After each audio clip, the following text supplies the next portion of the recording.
जे राऊत आता म्हणाले तपोवनातली झाडं इथे त्यांना छटायची आहेत त्या महाजनना.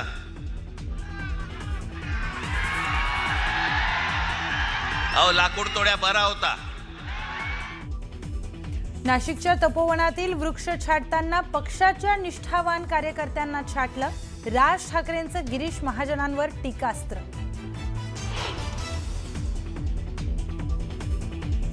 दत्तक घेतो म्हटल्यानंतर हा बाप परत फिरकलाच नाही. नाशिकला दत्तक घेण्याची घोषणा करणारे फडणवीस सत्ता आल्यानंतर नाशिककडे फिरकलेच नाहीत. राज ठाकरेंचा मुख्यमंत्र्यांवर आरोप.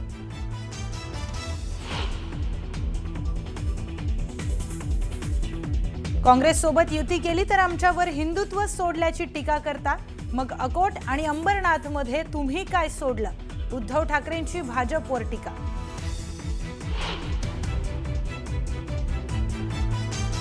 एकोणीसशे 52 साली स्थापन झालेला पक्ष दुसऱ्यांची पोरं भाड्याने घेतो. राजकीय फोडाफोडीवर ठाकरे बंधूंचा प्रहार.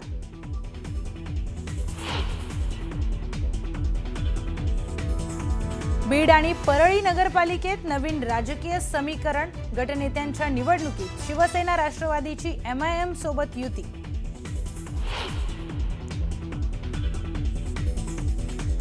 अंबरनाथ नगर परिषदेत भाजपला खासदार श्रीकांत शिंदेंचा धक्का. शिंदेंच्या शिवसेनेचा राष्ट्रवादी सोबत सत्ता स्थापनेचा दावा. ठाण्यात लाडू वाटून जल्लोष साजरा.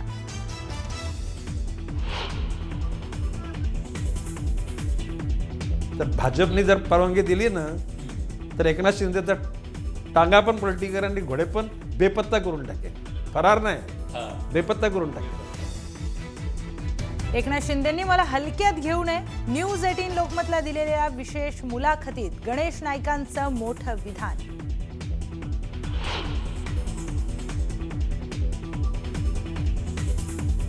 शिंदेंच्या सेनेकडून गणेश नाईकांच्या आरोपांचा समाचार. गणेश नाईकांवर अनेक भूखंड लाटल्याचा गंभीर आरोप. नाईकांच्या मुलांवरही खासदार नरेश म्हस्केंचा निशाणा.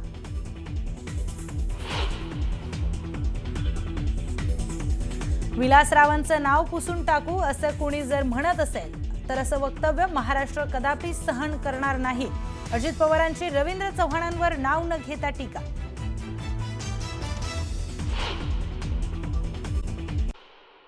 अरे ज्यांना राजकारणामध्ये पोरं होत नाही त्यांना आमची पोरं दत्तक घ्यावी लागतायत. हे काय शहर दत्तक घेणार? म्हणून मोहन भागवतांना टाओ फोडावं लागतोय. अपत्य वाढवा, अपत्य वाढवा. अहो अपत्य वाढवा म्हणजे तुमचे राजकारणातले अपत्य वाढवा. नुसती अपत्य नका वाढवू. खायला खाळ आणि भुईला भार. मोहन भागवतांचं तेवढं तरी ऐका.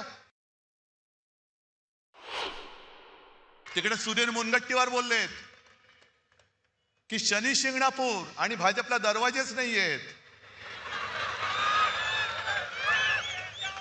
पण मुनगट्टीवारजी तुम्हाला कल्पना आहे, शनी शिंगणापूरला जातात ते संकटग्रस्त जातात आणि भाजपात येतात ते ED CBI इन्कम टॅक्स ग्रस्त येत आहेत. चोर दरोडेखोर येत आहेत. मग ज्या रामाने रावणाचा वध केला तो रावण सुद्धा भाजपमध्ये आला तर त्या रावणाला सुद्धा घेतील. एवढे निर्लज्ज झाले ते. कुठे यांचं हिंदुत्व?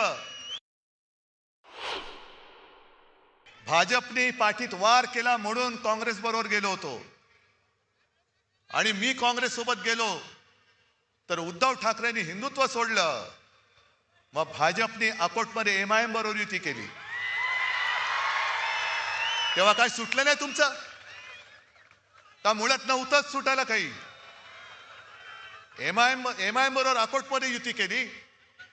अंबरनाथ मध्ये जिथे शिवमंदिर आहे तिकडे या मिंद्याचं पायपुष्ट का आणखीन काय पुसून फेकून दिला. बरोबर घेतला, काम झालं, दिलं फेकून आणि काँग्रेस बरोबर युती केली. बरं समविचारी म्हणजे काय? सगळे भ्रष्टाचारी येत आहेत, चोर दरोडेखोर येत आहेत, त्यांना बरोबर घेऊन चाललेत. भ्रष्टाचारी ते तुका मिळवावा, भाजपा पक्ष वाढवावा. बातमीपत्राच्या सुरुवातीलाच बातमी आहे थेट नाशिकमधून. ठाकरे बंधूंची पहिली संयुक्त सभा नाशिकमध्ये पार पडली आहे. नाशिकच्या अनंत कान्हेरे मैदानामध्ये या सभेसाठी दोन्ही पक्षाचे कार्यकर्ते मोठ्या संख्येने उपस्थित होते. यावेळी राज ठाकरेंनी सध्याच्या राजकीय परिस्थितीवर त्यांच्या खास शैलीत भाष्य केलं. मनसेची नाशिकमध्ये सत्ता असताना केलेल्या कामांचा पाढा राज ठाकरेंनी वाचला. तर कुंभमेळ्यासाठी होणाऱ्या झाडांच्या कत्तलीवरूनही त्यांनी भाजपवर जोरदार निशाणा साधलाय. याच सभेत बोलताना उद्धव ठाकरेंनी हिंदुत्वाच्या मुद्द्यासह विविध मुद्द्यांवरून भाजपसह शिंदेंच्या शिवसेनेवर देखील जोरदार घणाघात केलाय. मागे एकदा मी म्हटलं होतं ना, इतका चुकीचा कॅरम फुटलाय ना की कोणाच्या सवट्या कोणाच्या भोगात आहेत तेच कळत नाही.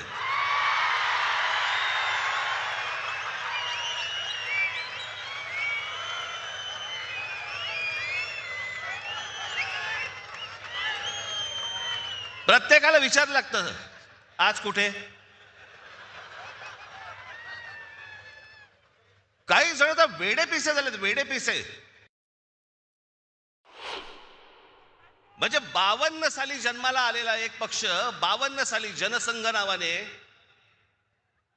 त्यांना 2026 ला पोरं भाड्याने घ्यावी लागतात.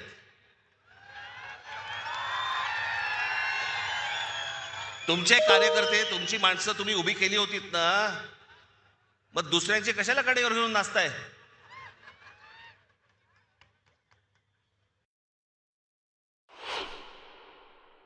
म्हणजे आमचे मित्र आता संजय राऊत आता म्हणाले तपोवनातली झाडं इथे त्यांना छटायची आहेत त्या महाजनना.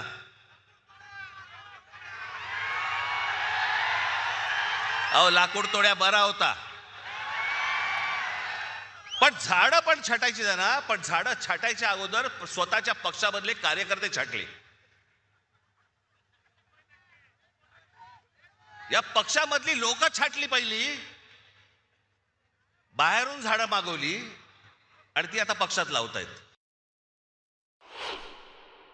फडणवीस आले आणि म्हणाले मी नाशिक म्हणे मी दत्तक घेतो.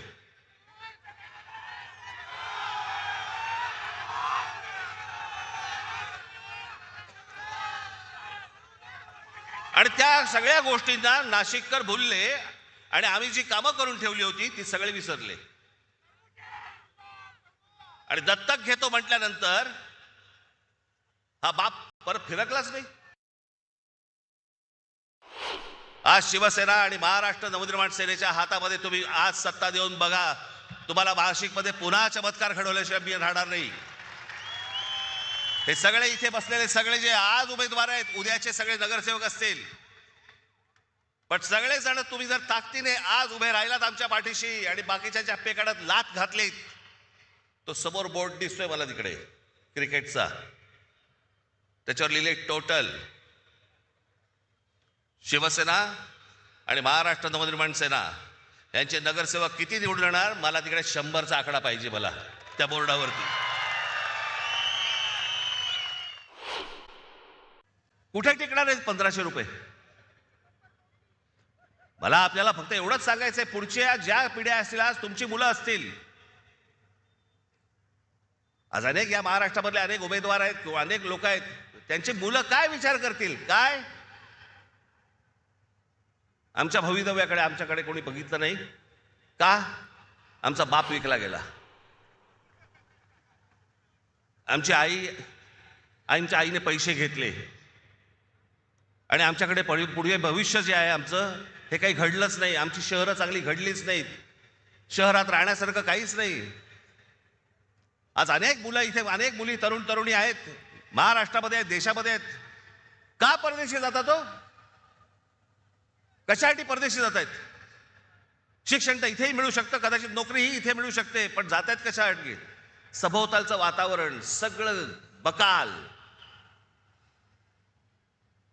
रस्त्याला चांगले फुटपाथ नाहीत, ट्रॅफिक वाढलाय, रहदारी सगळीकडे, कशाला काही आटोक्यातच नाहीये काही गोष्टी.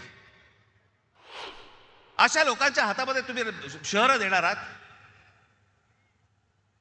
मला खरंच 2017 साली मला इतकं वाईट वाटलं की अरे म्हटलं एवढ्या सगळी माणसं मी त्यावेळेला आणली, आनंद महिंद्रापासून रतन टाटांपासून सगळे अंबानींपासून सगळी लोक इथे मी आणली, जी कधी कुठच्या शहरामध्ये गेली नाही ती ह्या सगळ्या शहरामध्ये आणली.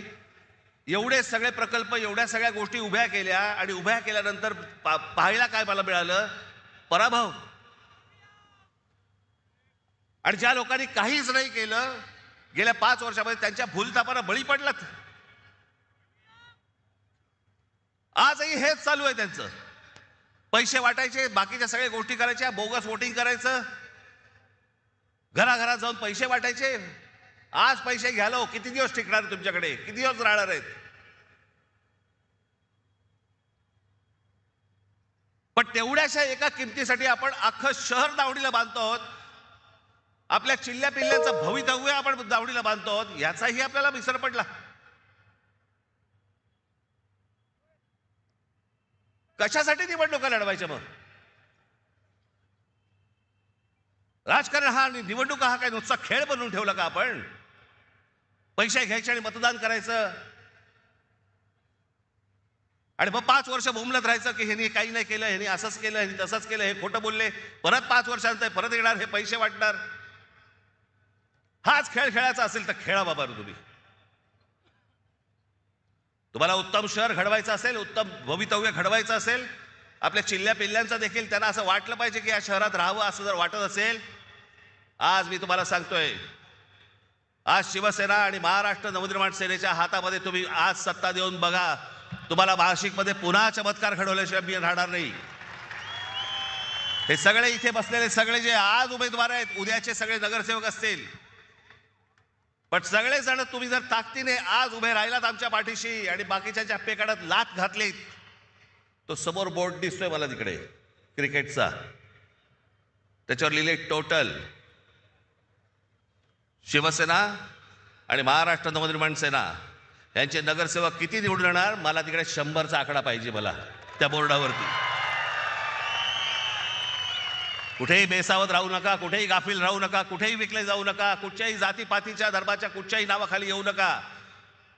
हे शहर उत्तम करायचंय, सुदृढ करायचंय, सुंदर करायचंय, चांगलं करायचंय, येणाऱ्या पिढ्यांच्या भवितव्यासाठी चांगलं करायचंय. याच्यासाठी सगळेजण सज्ज व्हा, एवढंच फक्त सांगण्यासाठी आज आपल्यासमोर आलो. आपण सगळेजण इतक्या मोठ्या संख्येने इकडे आलात, आपण त्याबद्दल मी तुमचा सगळ्यांचा मी आभारी आहे. धन्यवाद. जय हिंद, जय महाराष्ट्र.